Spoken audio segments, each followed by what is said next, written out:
Hey everybody! Thanks for tuning in to the first video in my new channel.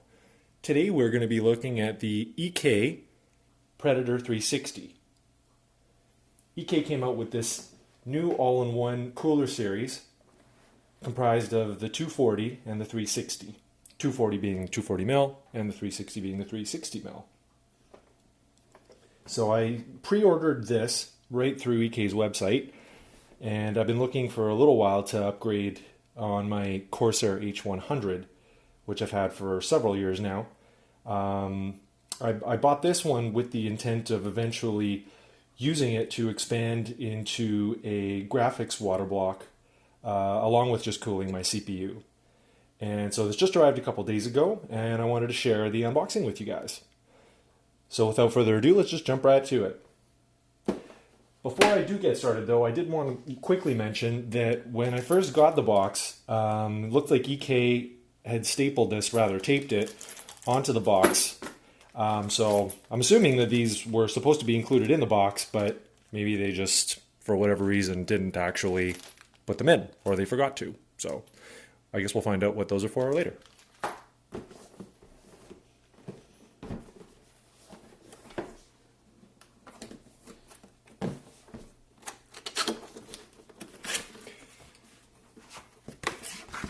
So just to kind of speak on the cooler a little bit, I have not ever, even though I've been into computers for a long, long time, I have not ever actually owned anything from EK.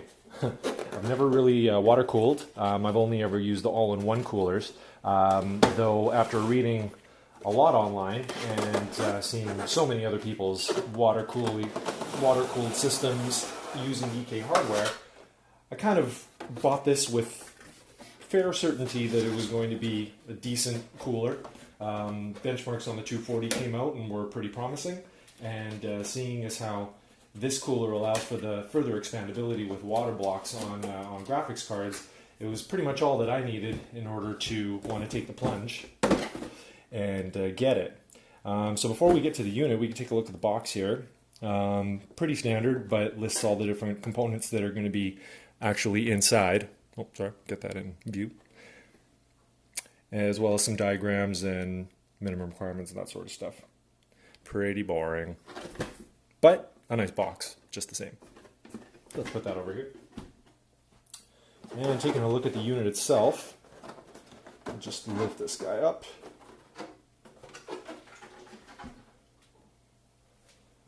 Pretty nice.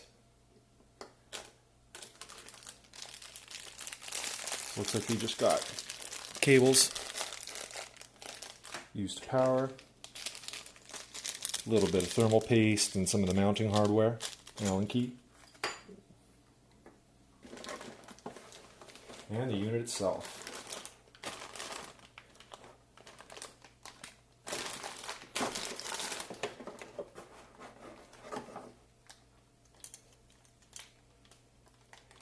And I gotta say, holding that in hand, it feels like a pretty solid piece of tech. Build quality is, I would say, very, very high-end. Premium feel for sure. Not that you'd be feeling it or holding on to it a whole lot, but certainly seems like it's got some really great components to it. Very hefty radiator. And overall, very, very nice. Doesn't have a whole lot of design pizzazz to it, obviously. You know, it's pretty standard colors. Obviously, you could kind of dress it up with different color fans, lighting, and all the rest of it if you wish. But seems like they've gone for the quality over design aspect. Not to say that it isn't a nice-looking cooler. It certainly is, but I certainly was not too concerned with it. I'm currently running a black and white kind of themed setup with white LED lighting, so I wasn't really too bothered about the design element with this particular cooler. So taking a look at it, it's got the 3 radar fans already installed. I haven't really decided if I'm going to run this in a push-pull yet. I first actually have to see how I'm going to really fit it. The case I'm running is a TT Core V31. I'm sure it'll fit, but I haven't quite decided if I'm going to throw it up in the top or the bottom. or rather not the bottom, top or the side front panel. It would fit in the front panel if I was to remove some stuff, so that will come in the next video. But looking at the actual cooler itself, it pretty much just has the pump built right into it, and the reservoir kind of sits at the side here, and you can with the fill port right there. And obviously the real star of this particular cooler is the quick disconnect, and this is what I was planning on using to actually more easily get in a GPU. And once EK comes out with the actual GPU water blocks, the pre-filled ones that come with the quick disconnect fittings on them, it should be really simple to just throw that. I'm currently running a 980 Ti, and so getting the water block on there should make it a very easy expansion to the system. So the one thing that I might do in this case, just based on the alignment, is decide whether or not I'm going to move the tubing from one side to another.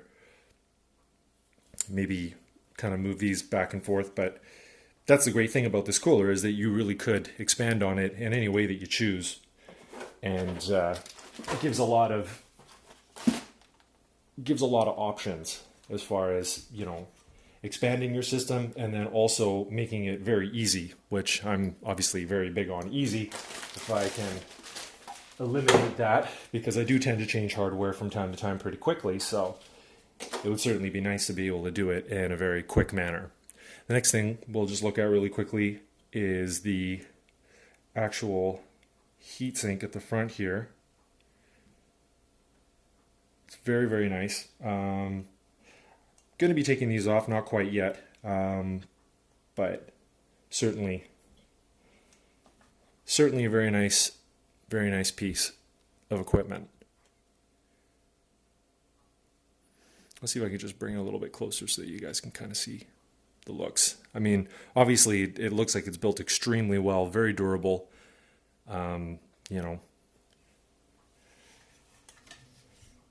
quite nice indeed. And really, that's about all we need for an unboxing vid. Not a whole lot to show other than the unit itself and a couple of the parts. Very easy install, you know, pretty straightforward, and it's going to be a pleasure to work with, I'm sure. So thanks for checking this vid out. The next video that I'll be doing with this particular cooler will be an install vid.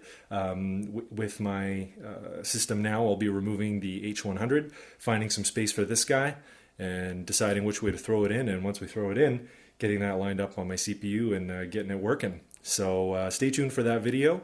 Thanks for tuning into this one. If you have any other questions about the cooler or anything else with the channel, feel free to put your comments below. If you like the videos that you're seeing, please feel free to subscribe. Thanks for watching.